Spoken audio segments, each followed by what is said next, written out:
Ake ngibingelele ngumfana nje omncane.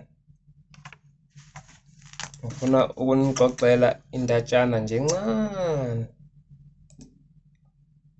ngesehlo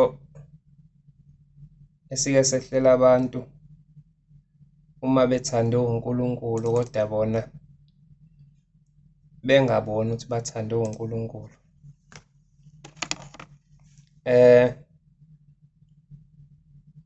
Ngeminyaka emidala omkhulu uma besixoxela bathi kwathi kuhleliwe kwathi uBhombela, bantu bami, yekani nina ukuthi uma kuwusuku luka-December 16 nibhiyoze nijabule, ngoba lolu suku kunina kufanele ngabe usuku lokuzila, ngoba abamhlophe laba abaphethe izwe njengamanje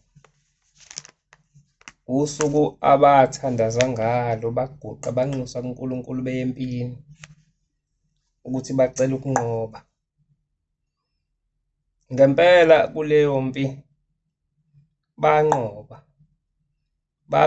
babezobhekana nani. Manje kuleyo mpi njengoba banqoba babe sebeliqoka lolu suku ukuthi alube usuku lwesikhumbuzo kubona ukuthi banqoba impi.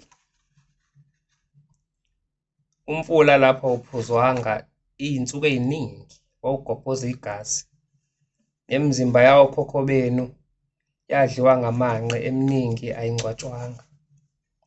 Nina-ke bantu bami, kuhle nigqoke amasaka nizihuqe ngomlotha, nithandaze nicele kuNkulunkulu anikhumbule, aze akhumbule amathambo okhokho benu, abese enikhumbule anibuyisele izwe, anikhiphe phansi kwabacindezeli.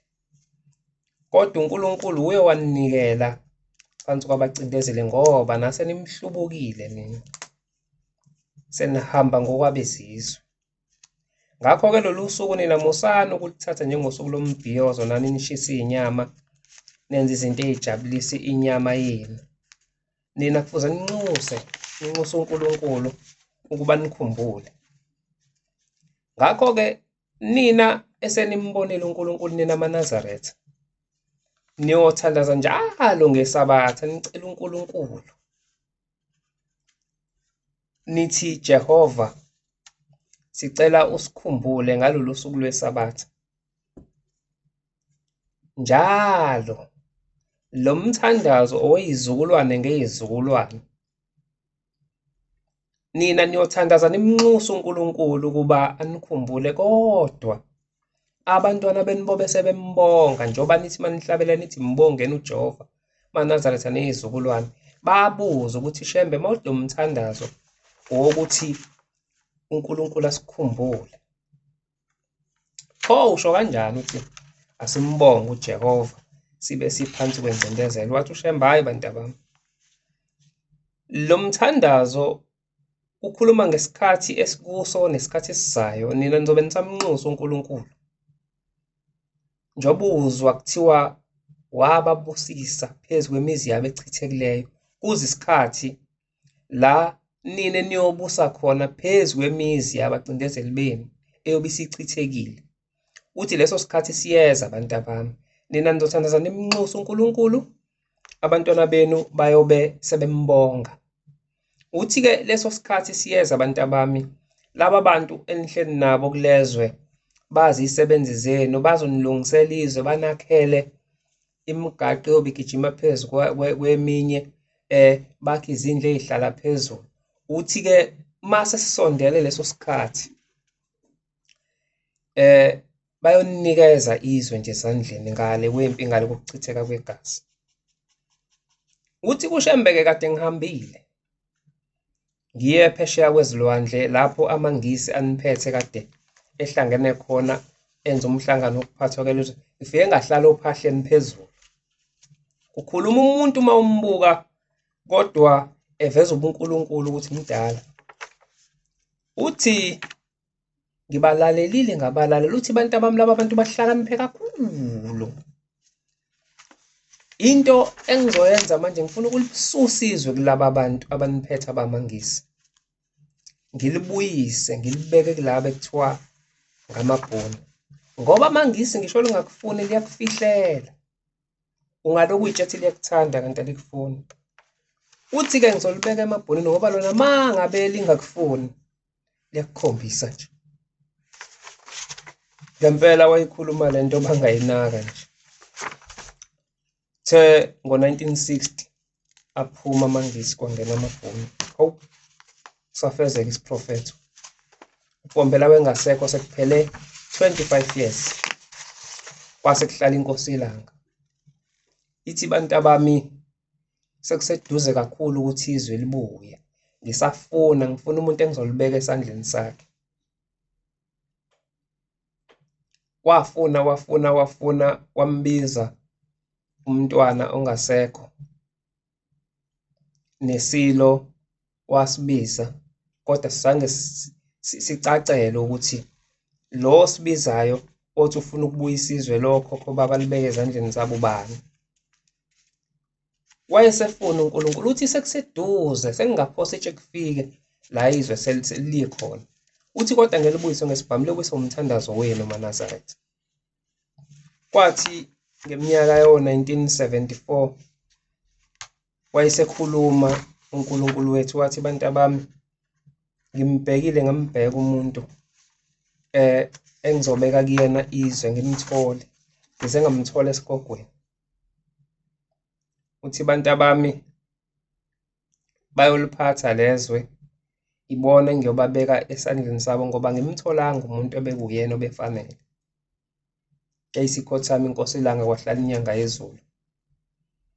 Ithema ihlala inyanga yezulu ngo-1993 ithi bantu abami bese kufanele ngabe sengiyahamba ngoba inkosi ezohlala kulesihlalo isikhulile.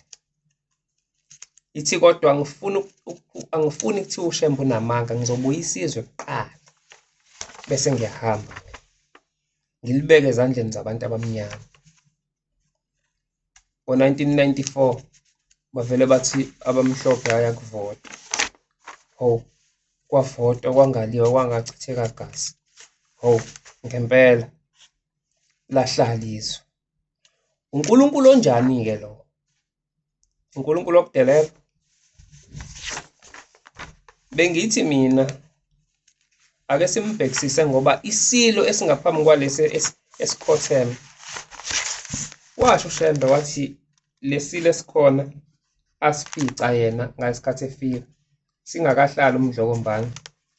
Washo wathi ngeke sikholwe lesilo. Nesilo futhi esizolandela ngeke sikholwe. Kodwa isilo esiyolandela emva kwalezilo zombili isona esiyoba yiNazaretha. Angithi nibonile ngomhla ka-9 kade sibhabhadisa isilo. Okusho ukuthi uShembe ukhuluma into yenzeke. Qaphelani-ke manje wathi uShembe kunempi enkulu ezayo.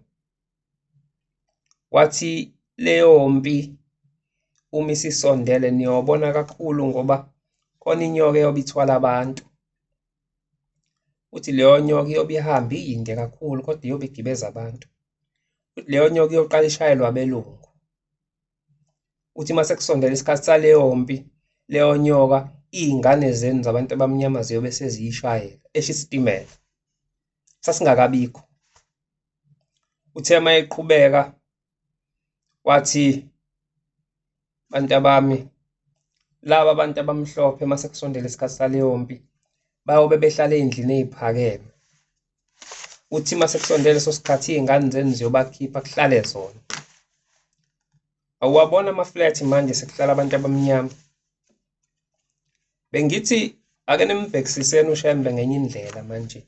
Nimbukisise, ningamkali njengamanzi ophuthu.